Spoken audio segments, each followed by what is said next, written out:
O Supremo Tribunal Federal autorizou desconto em folha do servidor por dias de greve. E nós vamos falar sobre esse assunto. Obviamente, a gente vai falar de um lado, vai falar do outro também. Mas hoje o nosso convidado é o Sérgio Ronaldo da Silva. O Sérgio Ronaldo é secretário-geral da Confederação dos Trabalhadores do Serviço Público Federal. Sérgio, boa noite, obrigado pela participação mais uma vez aqui no Jornal da Record News. Boa noite, Heródoto. Boa noite, ouvintes do Record News. Sérgio, como é que a categoria, então, recebeu essa decisão do Supremo Tribunal Federal? Heródoto, infelizmente, um dia antes de comemorar o Dia do Funcionário Público, nós recebemos com surpresa esse presente de grego do STF. Porque o mesmo STF, em 2007, tomou uma decisão que, por inércia do Parlamento, de não ter regulamentado o que é constitucional no artigo 37 da Constituição, no seu inciso 7, o direito de greve do funcionalismo, nós não temos culpa do Parlamento não ter regulamentado. O próprio Supremo, em 2007, determinou que se aplicasse a mesma lei da iniciativa privada para os servidores públicos, enquanto o Parlamento não regulamentasse o direito de greve no setor público. Pasme que nessa decisão ele não estendeu os mesmos requisitos que a Lei 7.807 garante para a iniciativa privada, que é direito à negociação coletiva, direito a ser recepcionado pelo gestor público. E no dia 27, infelizmente, um dia antes do Dia do Funcionalismo Público, nós recebemos com surpresa essa decisão, porque, evidentemente, tem um foco e tem um sentido.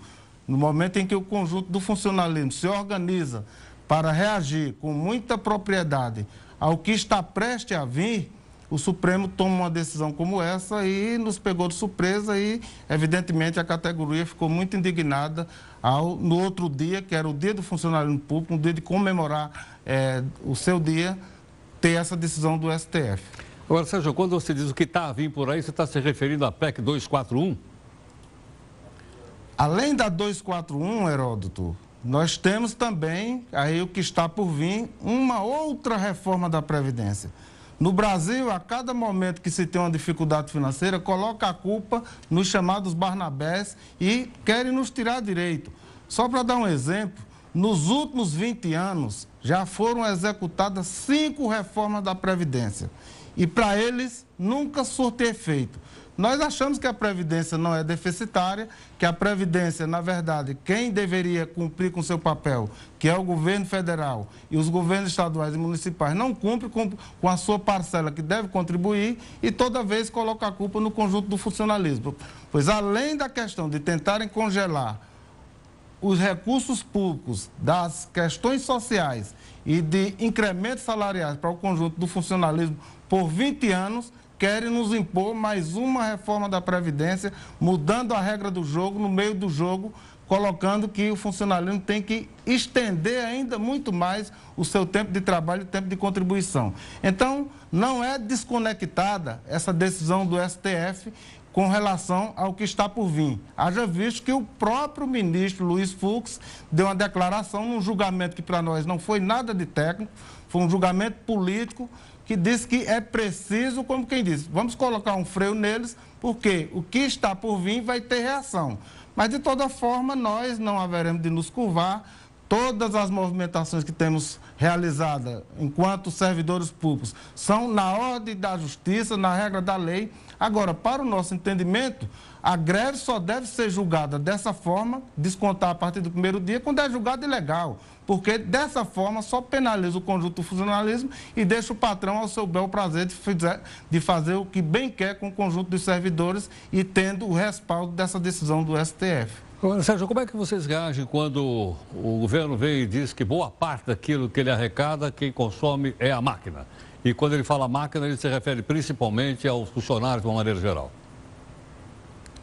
Olha, na nossa avaliação, a nossa subseção do DIEESE constatou, isso são fatos e dados concretos, que as despesas líquidas do orçamento da União estão super controladas com relação à questão de investimento no conjunto do funcionalismo do serviço público. E nós não consideramos como gasto, nós consideramos como investimento, porque são o retorno dos impostos da sociedade que tem que ser devolvido através de serviços públicos de qualidade. Então, na nossa avaliação, O governo tem até 50% da receita líquida do orçamento para investir em despesa de pessoal. E essa despesa, de acordo com a Lei de Responsabilidade Fiscal, ela está super controlada, não chega nem a 40%, de acordo com o estudo do DIEESE. Então, é mais uma forma de continuar diminuindo o Estado que tem que ser prestado serviços públicos de qualidade para a população. Agora, o Estado presta esse serviço de qualidade à população?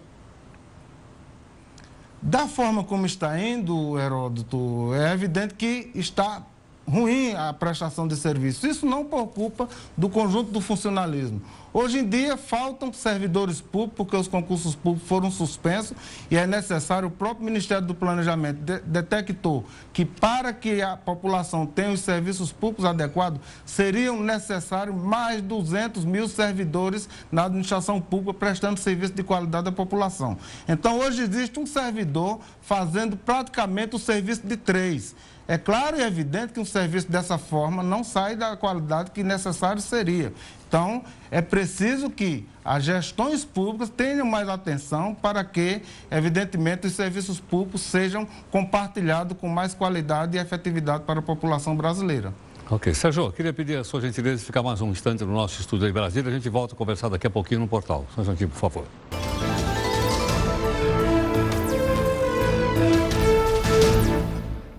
O sindicalista Sérgio Ronaldo da Silva, secretário-geral da Confederação dos Trabalhadores do Serviço Público Federal, está conosco no nosso estúdio em Brasília. Sérgio, tem negociação daqui para frente? Não tem mais negociação? Quem é o interlocutor agora entre o funcionalismo público federal e o governo? O interlocutor, Heródoto, é o Ministério do Planejamento. Agora, caso essa PEC 241 ela seja aprovada no Senado, que agora passou a ser a PEC 55, quando chegou no Senado Federal, ela limita e exclui praticamente todos os instrumentos que vinham sendo construídos nos últimos 12 anos. A nossa disposição é o diálogo, é a negociação. Nós queremos ter o direito a negociar.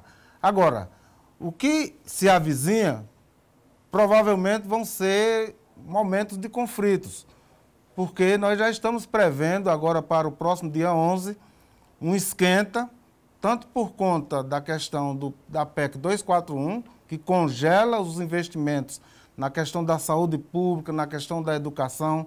Não é à toa essa reação dos estudantes, que estão reagindo à altura, e o conjunto dos trabalhadores e os servidores públicos federais estão se preparando para, no dia 11, começar a reagir para que, de fato, essa PEC não seja aprovada. É preciso ter muita reação e muita mobilização.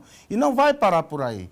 Por isso que nos estranha, nos soa muito estranho essa decisão do Supremo e com a afirmação do ministro que, como provavelmente vão ter reações, é preciso colocar um freio na mobilização. Mas isso não é motivo para que a gente recue e não façamos o nosso dever de casa. É preciso que a categoria esteja consciente do seu dever a fazer e isso não irá nos intimidar diante dos fatos graves que temos com a questão da retirada de direito do conjunto do funcionalismo público. Sérgio, eu posso entender que esse esquenta do dia 11 é alguma paralisação ou não? As centrais estão chamando uma greve, mobilização no país todo por conta desse desmonte que estão acontecendo com o governo que foi empossado aí de uma forma que até nós questionamos, o governo Temer, e está colocando na ordem do dia a retirada de direito do conjunto da classe trabalhadora, querendo impor o negociado sobre o legislado, que nós não temos acordo, querendo impor reforma da Previdência para continuar nos retirando direito, querendo colocar o funcionalismo público para trabalhar até 65, 70 anos e a PEC 241, se aprovada, não faz sentido ter negociação para não avançar em nada, porque a própria limitação não permite que, evidentemente, o orçamento seja destinado para a melhoria da qualidade do serviço público, da saúde, da educação e da construção de um serviço público de qualidade que essa população tanto exige, tanto requer. Ok, Sérgio, muito obrigado pela sua gentileza, obrigado pela participação conosco aqui, até a próxima. Obrigado. Nós agradecemos, Heródoto. Estamos à disposição. Muito obrigado.